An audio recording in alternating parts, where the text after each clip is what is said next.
गुजरात के चुनाव में लव जिहाद का क्या काम, यूनिफॉर्म सिविल कोड के बहाने श्रद्धा और आफताब के जिक्र का क्या काम है, इस पर हमने बात की। लेकिन क्या ऐसी सियासत धर्म देखकर, मजहब याद दिलाकर केवल एक तरफ से हो रही है? हमारे साथ सुप्रिया जी उनके पास जाना चाहते हैं। सिद्धपुर के आपके कंटेस्टेंट, आपके उम्मीदवार चंदन ठाकुर ये कहते हैं देश को और कांग्रेस पार्टी को केवल मुसलमान बचा सकते हैं, ये वो साफ खुलकर कह रहे हैं इन शब्दों में। तो क्या ना माना जाए कि आप अपीसमेंट की पॉलिटिक्स कर रहे हैं, मजहब की पॉलिटिक्स कर रहे हैं? नहीं, मैं इसका जवाब दूं उससे पहले मैं ये बता दूं कि ये 2 साल पुराना उनका वीडियो है। इसको आउट ऑफ कॉन्टेक्स्ट भाजपा दिखा रही है। इस ट्रैप में आप मत पड़िए, ये आपके लिए अच्छा रहेगा। लेकिन ये इस बार का नहीं है। महिलाओं की और मजहब की बात कर रहे हैं, मैं 2-4 बातें बोलना चाहती हूं जो मुझसे पहले बीजेपी के प्रवक्ता ने बोली। मुझे बोलने दीजिए, उसके बाद ये तो फिर फैक्ट गलत हो जाएगा ना, इसीलिए मैं कंफर्म कर रहा हूं। आप कह रही हैं वीडियो आज का नहीं है, क्योंकि मैं कंफर्म करूंगा ये इस चुनाव का वीडियो नहीं है। पुराना वीडियो है। ठीक है, नहीं, 2 साल पुराना वीडियो है। ठीक है, बोलिए। ये अपने खेत में 2000 मछलियां पाल के हर 6 महीने में 3 लाख तक कमा रहे हैं। आपको भी ये करना है, इनसे सीखना है तो फ्रीडम ऐप को अभी डाउनलोड कीजिए। हाथरस में भारतीय जनता पार्टी ने, मैं बोल लूं या आप बोलेंगे? अभी नहीं, आप बोलिए। आवाज नहीं आ रही मुझे। हाथरस में भारतीय जनता पार्टी ने जिस बच्ची को 2:30 बजे रात को उसके मां बाप के बिना मिट्टी का तेल डालकर फूंक दिया गया था और कहा गया था कि उसी की गलती से हुआ है, भाजपा ने टेलीविजन डिबेट्स में आना छोड़ दिया था। उत्तर प्रदेश की सारी सरकार और एडीजी लॉ एंड ऑर्डर लग गए थे बताने में कि रेप हुआ नहीं है। उन्नाव में कुलदीप सिंह सेंगर, इनके एमएलए, दोषी नहीं है, दोषी पाए गए हैं, अक्यूज्ड नहीं है वो। चिन्मयानंद पे ये शब्द एक बोलते नहीं थे। लखीमपुर पर रितु सिंह का चीरहरण भाजपा के सांसद के लोगों ने किया, इन्होंने उस पर एक शब्द नहीं बोला। मेघालय में इनका वाइस प्रेसिडेंट वेश्यावृत्ति अपने घर से कराता था, उसका खुलासा हुआ, एक शब्द नहीं बोला। उत्तराखंड में अंकिता ठाकुर नाम की एक बच्ची को जिस्म फरोशी के धंधे में ढकेलना चाहता था भारतीय जनता पार्टी का नेता। जब उसने मना किया तो उसकी हत्या कर दी गई और सबूत मिटाने का काम पुष्कर धामी की सरकार ने किया, वहां पर बुलडोजर चलाकर। ये भाजपा बोलेगी कि 3 साल की बच्ची का सर दीवार पे मार के फोड़ दिया गया। 2 दिन के नवजात शिशु जो आज भी सीबीआई की डायरी में अननेम्ड चाइल्ड है, उसकी हत्या कर दी गई। 2 दिन पहले जिसने जन्म दिया था उसकी हत्या कर दी गई। एक घर के 11 लोगों की हत्या करने के बाद जब 11 बलात्कारियों की रिहाई की बात आई तो लाल किले की प्राचीर से प्रधानमंत्री कहते हैं महिलाओं का सम्मान, और रिहाई की हरी झंडी अमित शाह जी दिखा रहे थे। ये महिला सम्मान की बात करेंगे? अरे छोड़िए, महिलाओं का नाम लेने से पहले इनकी हाड़ कांप जानी चाहिए। गुजरात के मुद्दे जो है वो सबके सामने हैं।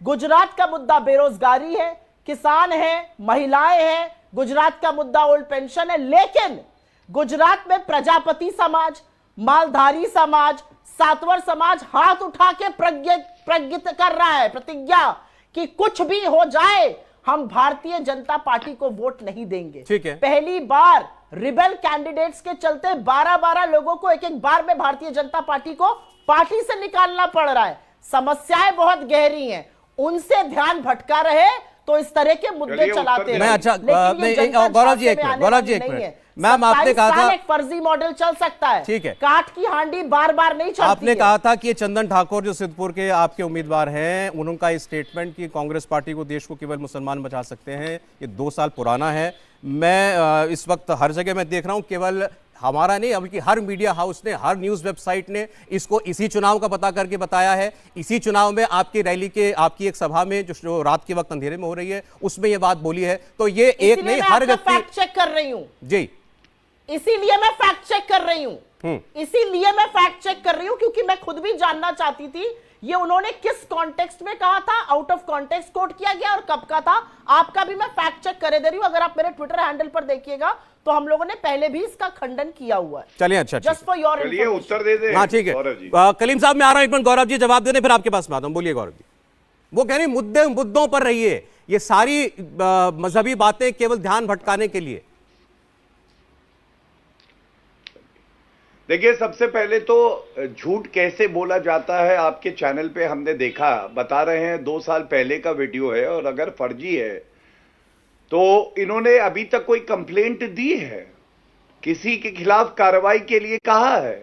ये इसी चुनाव का वीडियो है और धर्म की राजनीति कैसे कर रहे हैं मैं एक और उदाहरण दे दूं। अब बता दे वो वीडियो कब का है। इनके एमएलए हैं इंद्रजीत परमार सौरभ जी, उनके शब्दशाह पढ़ दूंगा।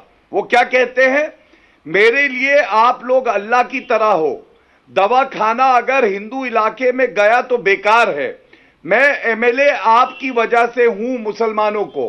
अब आप मुझे बताइए ये कौन सा चुनावी मुद्दा है। जब मधुसूदन मिस्त्री कहते हैं प्रधानमंत्री जी नरेंद्र मोदी जी की औकात दिखा देंगे जी, जिनकी खुद की राजनीतिक हैसियत और औकात नहीं है, 27 साल से चुनाव नहीं जीते, 2014 और 19 में 26 में 2 अंडे लेके आए लोकसभा चुनाव में गुजरात में, वो औकात दिखाएंगे। तीसरी बात मैं बताऊं, शर्म तो इनको आनी चाहिए। हिमाचल प्रदेश में चुनाव थे ना, हम वहां गए, इनकी प्रतिभा सिंह वहां अध्यक्ष हैं, वहां पे गुड़िया कांड हुआ था, एक नाबालिग बच्ची की हत्या और बलात्कार का मामला था। वो कहती है छोटा मामला है। भावड़ी देवी केस राजस्थान में किसके समय में हुआ था, कांग्रेस के मंत्रियों ने कराया।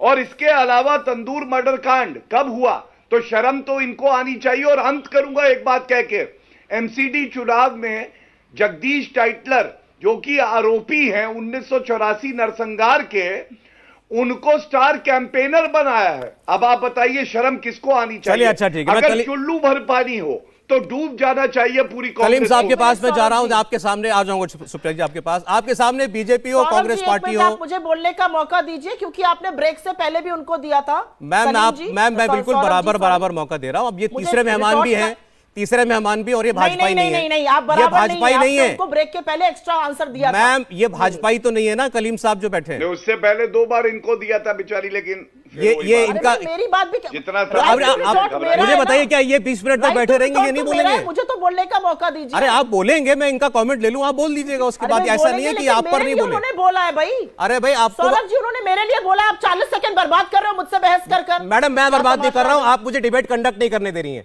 बिल्कुल। और आप प्लीज ऐसे मत कीजिए, ये तीसरा मेहमान है, तुम इनका बोलने का मौका नहीं दूंगा इन्हें। गेस्ट कंडक्ट नहीं करने देता है डिबेट। जी हाँ, मैं देख रहा हूं कौन किसको कंडक्ट करने नहीं दे रहा। दुनिया भी देख मतलब होता है मैडम मुश्किल से मैं आधे मिनट में अपनी बात पूरी कर अपनी बारी में जवाब दीजिएगा। ये बैठे ये नहीं बोलेंगे क्या? मैडम आप बोल लीजिएगा, मैं आधे मिनट में बात पूरी कर दूंगा। आपके निशाने पर बीजेपी भी रहती है, कांग्रेस भी रहती है। आप ये इनके लिए कुछ बोले तो सुन लेंगे। मैम बोलिए। जी, ये अपने खेत में 2000 मछलियां पाल के हर 6 महीने में 3 लाख तक कमा रहे हैं। आपको भी ये करना है, इनसे सीखना है तो फ्रीडम ऐप को अभी डाउनलोड कीजिए। देखिए भारतीय जनता पार्टी चूंकि मोरबी ब्रिज के हत्यारों को, जो 135 लोग मारे गए, उनके हत्यारों को नहीं पकड़ रही है, इसलिए उससे ध्यान भटकाने के लिए ये धर्म को इस्तेमाल कर रही है। दूसरी बात, नरोदा पाटिया में 97 मुसलमानों को मारने का मुजरिम जो आजीवन कारावास है मनोज कुकरामी को, उसकी बेटी को नरोदा से टिकट देकर भारतीय जनता पार्टी अपनी जो अपराधियों के प्रति मोहब्बत है, इसी तरीके से गोधरा का जो एक विधायक है इनका, जिसने बिल्किस बानो के रेपिस्ट और बिल्किस बानो के परिवार के हत्यारों को छोड़ने से पहले ये कहा था ये संस्कारी हैं, उनको भी टिकट दिया है। तो भारतीय जनता पार्टी का जो करैक्टर है वो अपराधियों के साथ मोहब्बत का है, लेकिन वो आफताब और श्रद्धा के मामले में एक अपराधी का धर्म को गलत इस्तेमाल कर रही है। तो भारतीय जनता पार्टी को यहाँ ये साफ करना चाहिए कि आप मोरबी के हत्यारों को क्यों नहीं पकड़ रहे हो, मोरबी ब्रिज के हत्यारों को, और दूसरा इन अपराधियों को टिकट क्यों दे रहे हो, इनसे प्रचार क्यों करा रहे हो। अच्छा ठीक है कलीम साहब। इंडिया टीवी हर वक्त हर जगह डाउनलोड करने के लिए सर्च करें India TV news Google play store या ऐप स्टोर पर।